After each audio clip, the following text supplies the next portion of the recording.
Hello नमस्कार। आइए एक बार फिर से स्वागत है आपका इस छोटी और प्यारी सी क्लास में। मैं इंद्र मोहन कुमार।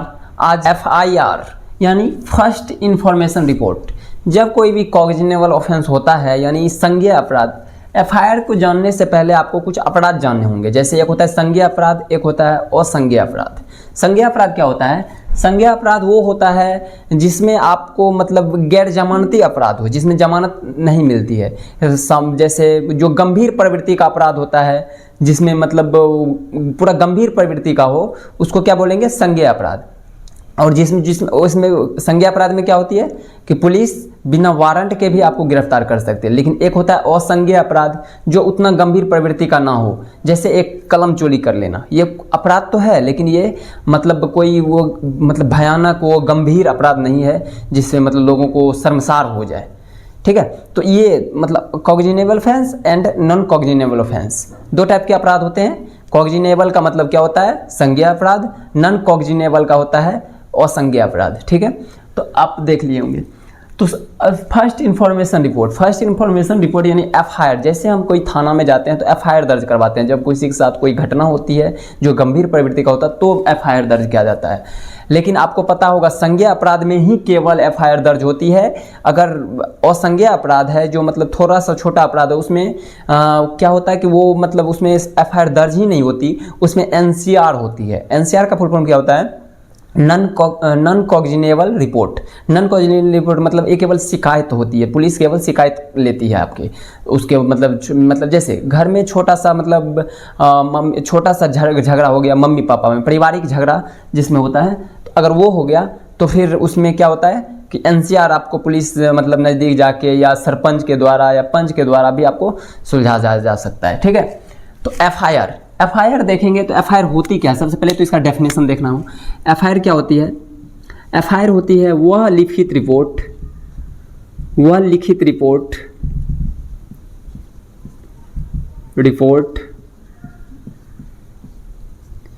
जो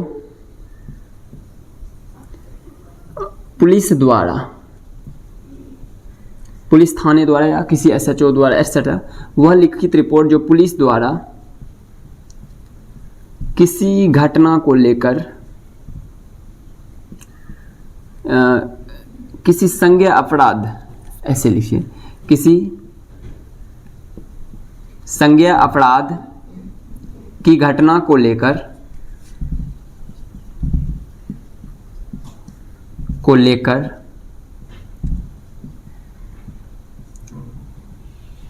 शिकायत दर्ज की जाती है।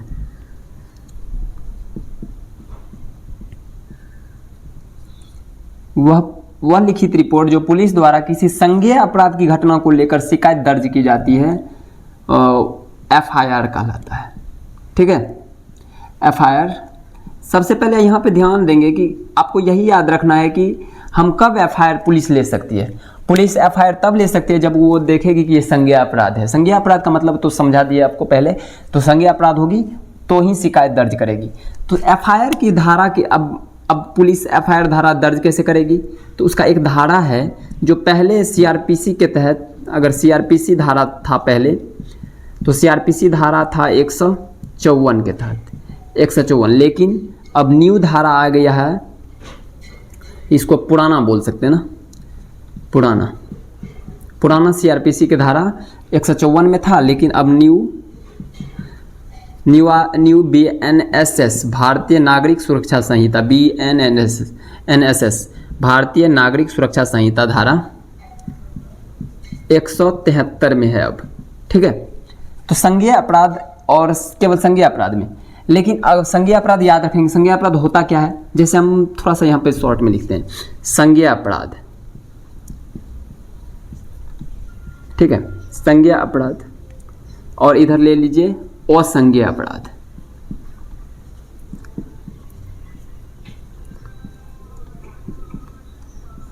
ठीक है, संज्ञेय अपराध, असंज्ञेय अपराध। संज्ञेय अपराध क्या होती है? गंभीर प्रवृत्ति का अपराध, यानी गंभीर प्रवृत्ति का अपराध। कौन सा अपराध? गंभीर प्रवृत्ति का अपराध। और ये होता है सामान्य अपराध। एग्जाम्पल से आपको जरूर समझ में आ जाएगा। गंभीर प्रवृत्ति, इसमें बिना वारंट गिरफ्तार कर सकती है पुलिस, बिना वारंट के गिरफ्तार कर सकती है। वारंट के बस हम छोटा सा मोटा मोटी बता रहे हैं, बाकी तो और कुछ भी होता है, गिरफ्तार कर सकती। इसमें बिना वारंट गिरफ्तार नहीं कर सकती, बिना वारंट गिरफ्तारी नहीं होती। ठीक है, एग्जाम्पल में इसका लेंगे, अगर एग्जाम्पल देख लेंगे इसमें, जैसे हत्या, मर्डर जिसको बोलते हैं, बलात्कार, रेप, अपहरण यानी किडनैपिंग हो गया, किडनैपिंग, अपहरण, बलात्कार या चोरी। चोरी सारे चोरी नहीं, गंभीर चोरी कुछ परिस्थितियों में। इसमें क्या होता है, इसमें ले लीजिए घर का झगड़ा, इसमें घर का छोटा झगड़ा मतलब छोटा मोटी झगड़ा, घर का झगड़ा यानी घर में पारिवारिक झगड़ा, पारिवारिक बोल दीजिए, घर का नहीं, पारिवारिक झगड़ा।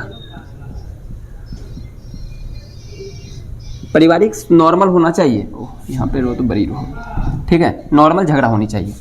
तो संज्ञेय अपराध और संज्ञेय अपराध, इसमें क्या होती है, पुलिस, इसमें पुलिस एफआईआर दर्ज करती है, और इसमें क्या होता है, और इसमें पुलिस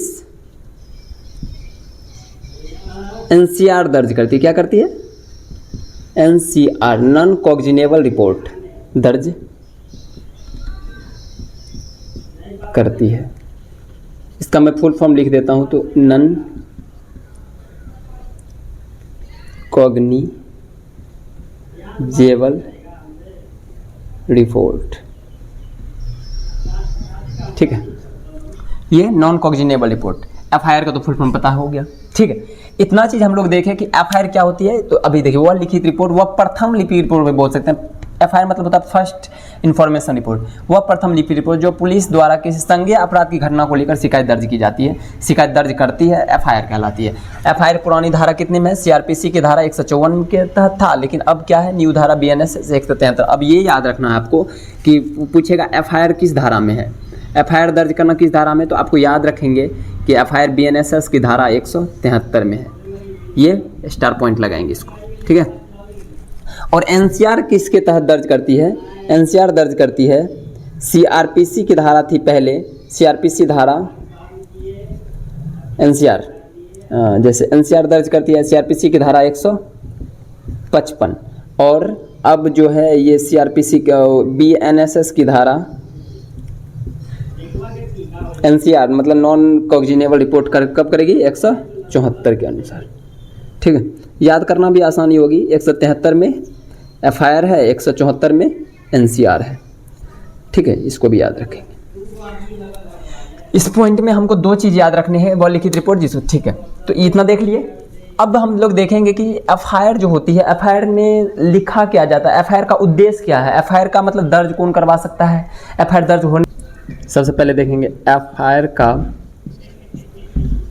उद्देश्य, ये क्या होता है, एफआईआर का उद्देश्य क्या होता है। सबसे पहला उद्देश्य तो यही है, एफआईआर का उद्देश्य है घटना की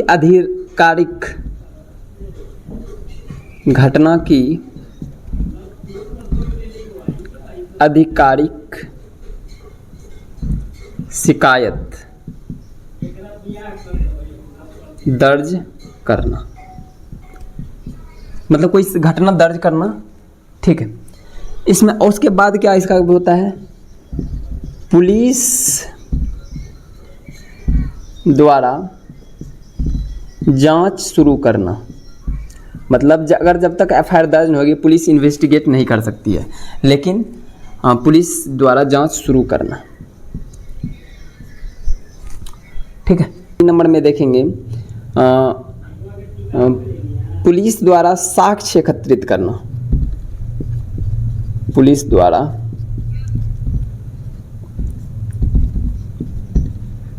साक्ष्य एकत्रित करना। क्या करना? साक्ष्य एकत्रित करना। और चौथा है अपराधी को कानून के तहत, किसके तहत?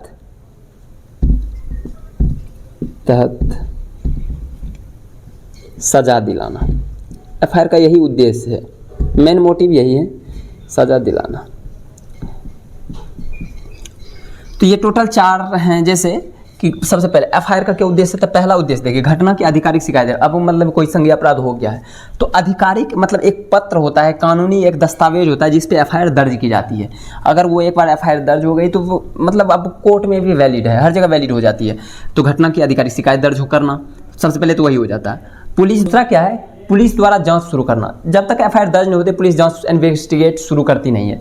तो अगर पुलिस द्वारा इन्वेस्टिगेशन शुरू हो जाती है, पुलिस द्वारा साक्ष्य, अब जब इन्वेस्टिगेट करेगी तो क्या करेगी? साक्ष्य एकत्रित करेगी। किसी का मर्डर हुआ है तो पहले साक्ष्य देखेगी, कहीं चाकू मिल गया, कहीं ब्लड के सैंपल्स मिल गए, या कहीं मतलब क्या कहते हैं वो नाखून सब में क्या होता है वो मतलब क्या कहते हैं कपड़े के कण मिल गए, तो इस सब देखती है, यानी साक्ष्य एकत्रित करती है। तीसरा क्या है? अपराधी को कानून के तहत सजा देती, खुद नहीं देती, कानून के तहत। लेकिन नॉन कॉग्निजेबल ऑफेंस जब ये एफआईआर दर्ज नहीं होती है तो कभी मारपीट करके, जैसे एनसीआर कोई सी मतलब मान लेते छोटा मोटा झगड़ा हुआ, अगर मान लेते छोटी चोरी हुई, मान लेते आगे मतलब मान लेते एक छोटी सी चोरी हुई, तो उसमें क्या होता है? एफआईआर दर्ज नहीं होती, पुलिस मारपीट करके भी आपको अथी मतलब उसमें काम करवा सकता है या आपका बयान ले सकता है। लेकिन इसमें हमेशा कानून के तहत ही उसको काम करना होता है, ठीक है।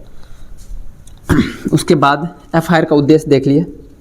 चलो इसको हटाते हैं, ज़्यादा हो जाएगा, इसको मिटाते हैं। स्क्रीनशॉट ले लीजिए एक बार, ठीक।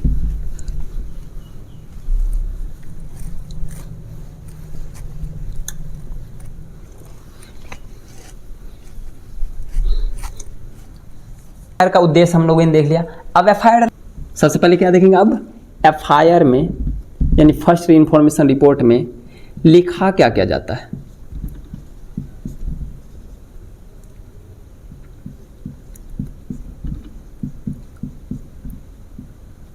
ये किया नहीं बोल सकते, क्या? तो ये देखेंगे। तो पहले शिकायतकर्ता, कोई अगर मान लेते किसी के साथ ये हुआ, अपराध हुआ, तो उसका पहले शिकायतकर्ता जो शिकायत करने आया उसका नाम, शिकायतकर्ता का नाम हो गया, पता हो गया मतलब एड्रेस, मोबाइल नंबर हो गया, ठीक है, ये हो गया एटसेट्रा एटसेट्रा, ठीक है। दूसरा होती है क्या? घटना का विवरण। क्या होता है? घटना का विवरण दर्ज किया जाता है, मतलब क्या घटना हुआ है, ठीक है, घटना आपके साथ घटी हुई। उसके बाद होता है घटना की तारीख, मतलब किस डेट में हुआ है, तारीख, समय, किस समय में हुआ था, लगभग नहीं याद है तो लगभग। उसके बाद स्थान भी बता सकते हैं, किस स्थान पे आपके साथ हुआ है ये घटना, ठीक है। चौथा नंबर में क्या देखेंगे? घटना का, अब शिकायतकर्ता का नाम, पता, मोबाइल नंबर, घटना का विवरण, घटना की तारीख। उसके बाद होता है गवाह का नाम। गवाह का नाम यदि है तो, अगर यदि गवाह है ही नहीं तो फिर उसका नहीं लिख सकते हैं, अगर है तो लिखना पड़ेगा यदि हो, ठीक है। डी। उसके बाद होता है आरोपी का नाम। आरोपी, आपके साथ जो आरोप किया है, मतलब जो आपके साथ मतलब कोई कृत्य किया है या कोई अपराध आपके साथ किया है, आरोपी का नाम। अगर पता ही नहीं है, अगर मान लेते हैं कोई अनजान आदमी किया है तो उसका नहीं पता है, अगर क्या क्या लिखा जाता है देख लिया आप लोगों ने। शिकायतकर्ता का नाम, पता, मोबाइल नंबर, घटना का विवरण, घटना का पूरा विवरण चाहिए, घटना की तारीख, समय और स्थान किस जगह पे हुई है, गवाह का नाम हो जाएगा, अगर पता हो तो गवाह कोई है तो, अगर है तो मतलब गवाह का नाम लिख, विवरण पूरा लिखेंगे। आरोपी का नाम, आरोपी का नाम मान लेते कोई जाना पहचान आदमी ने आपके साथ मतलब अपराध किया है तो उसका पूरा नाम अगर पता है तो वो भी लिख सकते हैं, ठीक है। अब देखेंगे कि एफआईआर का प्रकार, जैसे इसको मिटाने के बाद ही देखेंगे तो थोड़ा अच्छा रहेगा। तो चलिए यहाँ से लिखते हैं, एफआईआर के कुछ प्रकार होते हैं, ठीक है।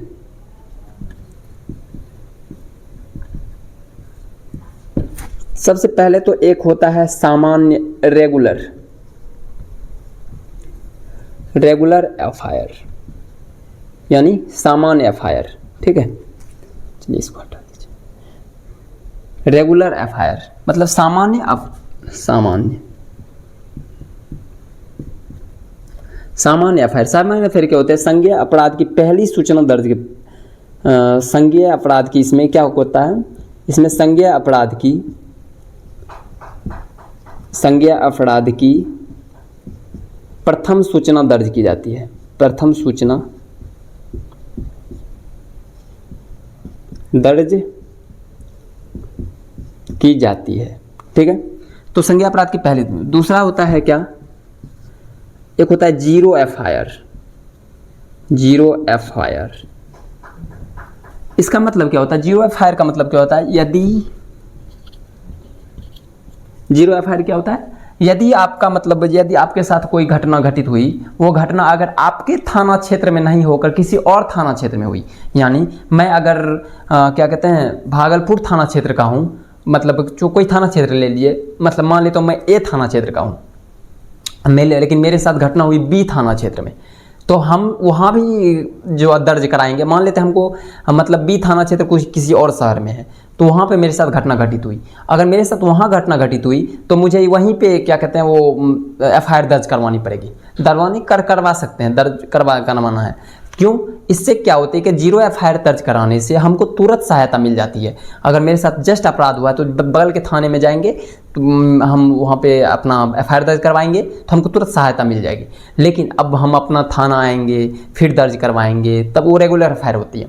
लेकिन किसी थाना में करवा सकते हैं, लेकिन वो क्या होता है कि जब जिस थाना में वो दर्ज होती है तो फिर वो आपके अंतर्गत जो थाना क्षेत्र आता है उसमें भेज दी जाती है वो रिपोर्ट, बाद में संबंधित थाना में रिपोर्ट भेज दी जाती है, ठीक है। तो जीरो एफआईआर क्या होती है? यदि अपराध किसी अन्य थाना क्षेत्र में हुआ, मतलब आपके थाना क्षेत्र छोड़ के अन्य थाना क्षेत्र में हुआ, तो कभी कभी क्या होता है, थाना क्षेत्र में हुआ, कभी कभी क्या होता है पुलिस भेज देती कि अपना थाना में जाओ, लेकिन ऐसा नहीं होता। अगर अपराध हुआ है तो वहाँ पे पुलिस आपके मतलब अपराध लिखेगी ही लिखेगी। अगर नहीं लिख रही है, इसमें पुलिस की मतलब मनमानी है, आप इस पे भी मतलब उस पर आप क्लेम कर सकते हैं, ठीक है। तो अपराध हुआ है किसी थाना में हुआ तो एफआईआर दर्ज की जा सकती है, ठीक है।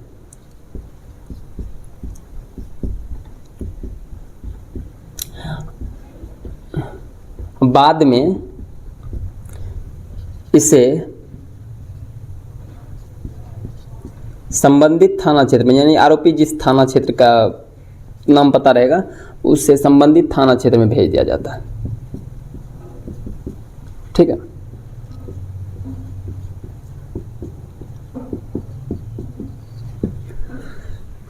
इससे क्या होता है कि जीरो एफआईआर का उद्देश्य क्या होता है? इसका मेन मोटिव होता है, जीरो एफआईआर का मेन मोटिव होता है पीड़ित को, यानी पीड़ित या पीड़ित को तुरंत सहायता मिल जाती है,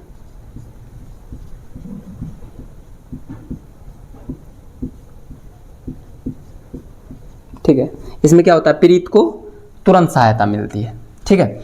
तो चलिए इसको थोड़ा सा मिटाते हैं, इसको थोड़ा हटा देते हैं।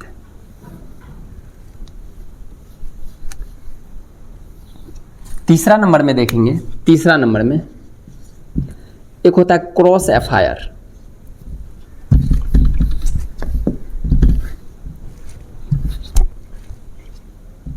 तीसरा नंबर क्रॉस एफआईआर, क्रॉस बोल सकते हैं या इसको काउंटर एफआईआर भी बोल सकते हैं। काउंटर एफआईआर, ये एफआईआर क्या होती है? ये एफआईआर होती है जब, यहां से लिखेंगे, जब किसी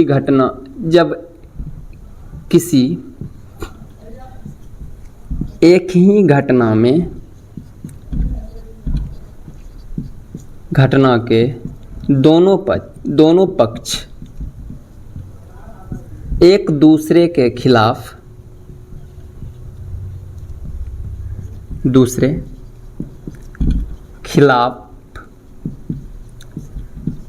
FIR दर्ज करा देती है, तो उसको क्या बोलते हैं? काउंटर FIR या क्रॉस FIR।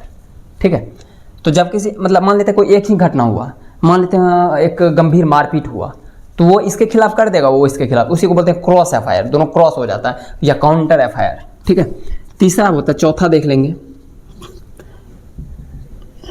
एक होता है, उसके बाद होता है ऑनलाइन FIR। किसी किसी राज्य में, किसी किसी जिलों में, किसी किसी थाना क्षेत्र में ऑनलाइन FIR भी दर्ज की जाती है, जो इंटरनेट और वो वेबसाइट के माध्यम से, ठीक है, के माध्यम से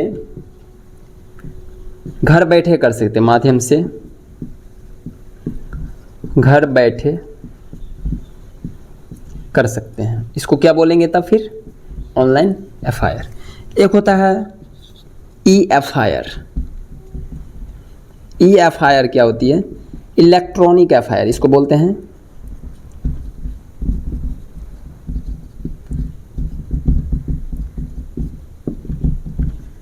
किसी किसी राज्य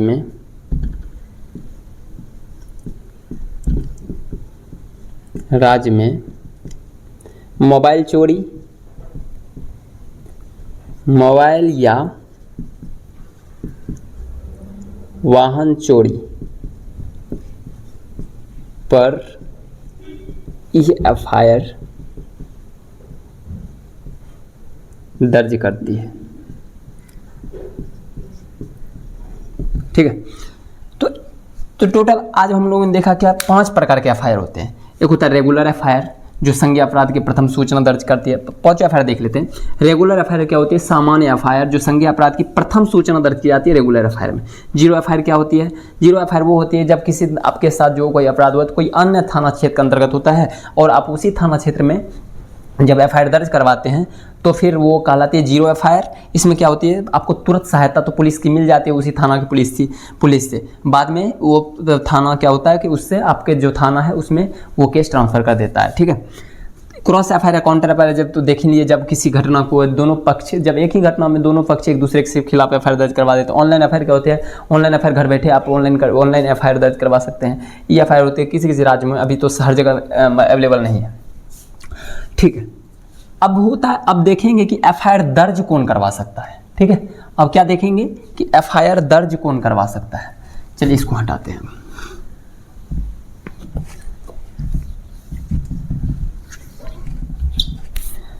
यहां देखेंगे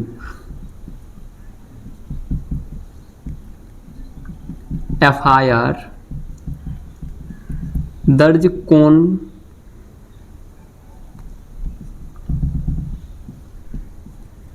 करवा सकता, कौन कौन करवा सकता है? तो पहले तो पीड़ित व्यक्ति जिसके साथ अपराध हुआ है, पीड़ित या पीड़िता। दूसरा कौन करवा सकता है? पीड़िता के परिवार, मतलब उसके परिवार का कोई सदस्य। ठीक है, परिवार के सदस्य लिख दीजिए, बेटर लगेगा, सदस्य। तीसरा कौन करवा सकता है? प्रत्यक्षदर्शी बोल सकते हैं उसको। प्रत्यक्षदर्शी यानी वो मतलब जो अपराध होते हुए अपनी आंखों से देखा है, उसको प्रत्यक्षदर्शी बोले। जो अपराध होते हुए देखा हो, मतलब अपनी आंखों से देखा हो। चौथा वो भी करवा सकता है जिससे अपराध कोई अन्य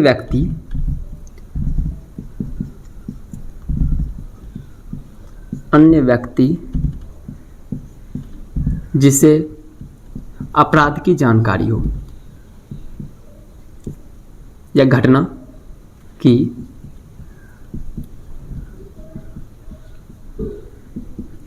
ठीक है, तो FIR दर्ज कौन करवा सकता है? तो पीड़ित या जिसके साथ अपराध हुआ वो, उसके परिवार का कोई सदस्य, कोई जो अपराध होते हुए देखा जाए तो वो भी करवा सकता है। कोई अन्य व्यक्ति अगर ये सब डर रहे हैं तो किसी अन्य व्यक्ति जिससे अपराध घटना की पूर्ण जानकारी हो वो भी आपके मतलब एफआईआर दर्ज करवा सकती है। ठीक है।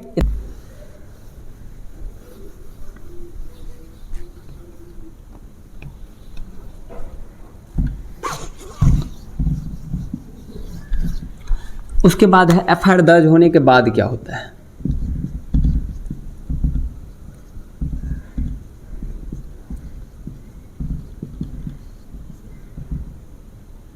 नहीं तो पहले एफआईआर दर्ज की प्रक्रिया देख लीजिए, मतलब उसमें क्या क्या दर्ज होता है, कैसे हम एफआईआर दर्ज करवा सकते हैं वही प्रक्रिया बताऊंगा। तो सबसे पहले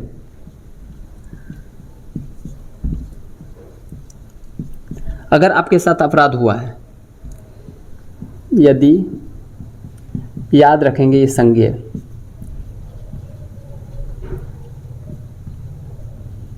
हुआ तो सबसे पहले नज़दीकी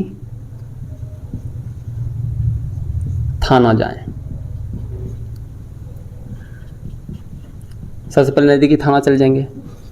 दूसरा, घटना की पुलिस घटना की जानकारी दर्ज करेगी। ठीक है, घटना की जानकारी दर्ज करेगी। फिर लिखित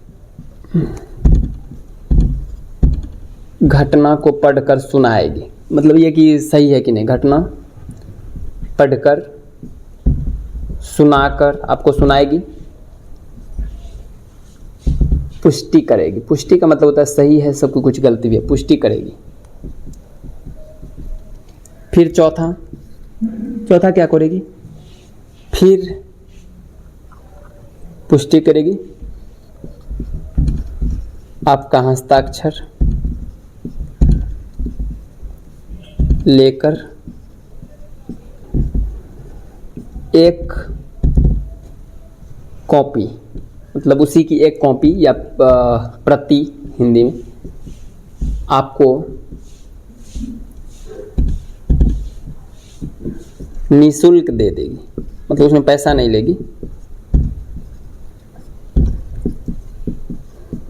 लेकिन आजकल कहीं कहीं एफआईआर करवाने जाते हैं तो कहीं पैसा उसा भी मांगने लगता है, लेकिन पैसा उसा लेने की कोई मतलब वो अच्छी नहीं है, वो नहीं है। सबसे पहले नज़दीकी थाना में जाएंगे, सबसे पहले नज़दीकी आपके थाना में जाएंगे, वहाँ पे पुलिस को घटना की जानकारी देंगे। घटना पुलिस लिखेगी, घटना जब पुलिस लिखेगी तो फिर आपको पढ़कर सुनाएगी भी कि उसकी पुष्टि करेगी कि अगर सही है या मतलब कुछ मिस्टेक भी हुआ है या कुछ और भी जोड़ सकते हैं इसमें। उसके बाद आपका हस्ताक्षर लेकर आपको एक कॉपी वो दे देगी और एक थाना में रख लेगी। ठीक है, एफआईआर दर्ज की प्रक्रिया देख लिए। एफआईआर दर्ज होने के बाद क्या होता है, तो एफआईआर दर्ज होने के बाद अब लास्ट लगभग हम लोग करने वाले हैं, लास्ट चीज़ देखेंगे कि एफआईआर दर्ज होने के बाद क्या होता है। ठीक है, तो एफआईआर दर्ज होने के बाद एफआईआर दर्ज होने के बाद क्या होती है, पुलिस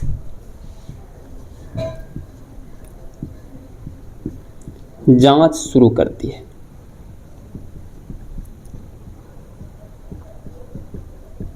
ठीक है, दूसरा, गवाहों साक्ष्य एकत्रित करना शुरू करती।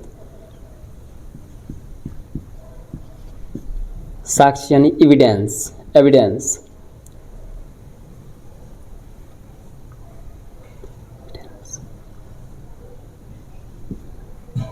देख लीजिएगा इसका स्पेलिंग। साक्ष्य एकत्र करती है। साक्ष्य मतलब जुटाती है। तीसरा क्या करी, साक्ष्य एकत्रित कर लेती है, गवाहों के बयान लेती है का बयान लेती है। ठीक है, चौथा, यदि आवश्यकता हो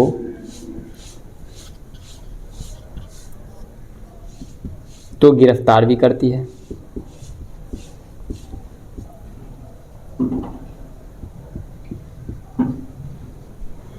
करती है। जब ये सारा चीज़ हो जाता है तो फिर चार्जशीट बोलते हैं उसको, चार्जशीट या रिपोर्ट, जो उन्होंने सब कुछ एकत्र किया उसकी रिपोर्ट कोर्ट में पेश करती है। ठीक है, तो एफआईआर दर्ज होने के बाद क्या होता है, पुलिस जांच शुरू कर सकती है। एफआईआर जब तक दर्ज नहीं होगी पुलिस जांच शुरू करेगी नहीं, पुलिस जांच शुरू कर देती है। उसके बाद जब जांच शुरू होती है तो साक्ष्य एकत्रित किए जाते हैं और गवाहों का फिर बयान भी लिया जाता है। यदि आवश्यकता हो तो गवाहों को गिरफ्तार करके थाने में उसको 3rd डिग्री बोलते हैं उसको, टॉर्चर करके उसको फिर बयान सही से लिया जाता है। फिर चार्जशीट रिपोर्ट कोर्ट में बना के कोर्ट में उसको क्या करते हैं, दर्ज करा देते हैं। तो ठीक है, आज के लिए इतना ही। आज हम लोगों ने क्या क्या देखा। एफआईआर क्या होती है, फर्स्ट इन्फॉर्मेशन रिपोर्ट होती है केवल संज्ञेय अपराध में। मैं उसको रिकॉल करवा देता हूँ बस। एफआईआर फर्स्ट इन्फॉर्मेशन रिपोर्ट होती है जो केवल संज्ञेय अपराध, यानी संज्ञेय अपराध क्या होता है, हत्या, बलात्कार, अपहरण, कोई इस दिशा में चोरी हो गया, डकैती हो गया, ये सब। ठीक है, एफआईआर दर्ज की धारा की कौन सी है, पहले सीआरपीसी धारा 154 में था, लेकिन अब बीएनएसएस की धारा, बीएनएसएस भारतीय नागरिक सुरक्षा संहिता, बीएनएसएस की धारा किसमें है, 173 में। लेकिन अगर असंज्ञेय अपराध है, छोटा मोटा अपराध है, तो उसमें पुलिस एफआईआर के बजाय एनसीआर दर्ज करती है, नॉन कॉग्निजेबल रिपोर्ट, ये दर्ज करती है। इसकी धारा किस में है, तो ये 155 में है। सीआरपीसी की धारा 155 में, बस एक बढ़ाते जाना है। तो सीआरपीसी की धारा 155 में है और बीएनएसएस भारतीय नागरिक सुरक्षा संहिता की धारा 174 में है। ठीक है, इतना देख लिए। आज उसके बाद हम लोगों ने देखा एफआईआर दर्ज कौन करवा सकता है। एफआईआर दर्ज का आप लोगों ने देख लिया होगा। एफआईआर मतलब एफआईआर में लिखा क्या क्या जाता है, एफआईआर में मतलब एफआईआर के प्रकार देखे, जीरो एफआईआर क्या होता है, जनरल एफआईआर क्या होता है, जनरल एफआईआर क्या होता है, काउंटर या क्रॉस एफआईआर क्या होता है, इलेक्ट्रॉनिक एफआईआर क्या होता है, ऑनलाइन एफआईआर क्या होता है, ये हम लोगों ने देखा। उसके बाद एफआईआर दर्ज की मतलब प्रक्रिया क्या होती है, एफआईआर दर्ज की प्रक्रिया मतलब कैसे, एफआईआर दर्ज की प्रक्रिया मतलब पहले क्या लिखा जाता, फिर इसे मतलब क्या क्या। ठीक है, उसके बाद ये देख लिए। एफआईआर दर्ज होने के बाद भी हम लोगों ने लास्ट में देखा कि क्या होता है। तो ठीक है, आज के लिए बस मतलब ये थोड़ा सा मैं जानकारी आप लोगों को दे दिया हूँ क्योंकि मतलब देखिए, अगर आप भारतीय नागरिक हैं तो आपके साथ कभी भी ये घटनाएं कुछ आपके आस पड़ोस में हो सकती है। इसी के लिए आपको मतलब ये नॉलेज रहती है ना कि मतलब ये संज्ञेय अपराध है, क्या असंज्ञेय अपराध है, गंभीर प्रवृत्ति का अपराध है, थाना जाना चाहिए या नहीं जाना चाहिए। बहुत लोग डर जाते हैं, जिससे आपको मतलब अगर आपको कानून की नॉलेज रहती है तो फिर आप उसको मतलब अच्छा सलाह दे पाते हैं, अच्छा से मतलब उसको मनोबल बढ़ा पाते हैं। और ये अगर ये आपको मतलब जानकारी कम रहती है तो फिर आप भी डर जाते हैं, पुलिस के पास नहीं जाते, पुलिस आपकी मतलब जान नहीं पाती, और फिर आप रोज़ की मर्रा की ज़िंदगी में मतलब रोज़ मतलब एक तरह से सोचे अगर एक बार अपराध हो जाता आप रोज़ उस पर मतलब पश्चाताप करते रहते थे। ठीक है, तो बस आज के लिए इतना ही, और इसी उत्साह उमंग के साथ बने रहिएगा मेरे साथ। और आप लोगों की सपोर्ट की ज़रूरत है। मैंने तो बस शुरू किया है, और अगर आप लोग सपोर्ट करते हैं तो फिर आगे हम लोगों के लिए बेहतरीन होगा। धन्यवाद।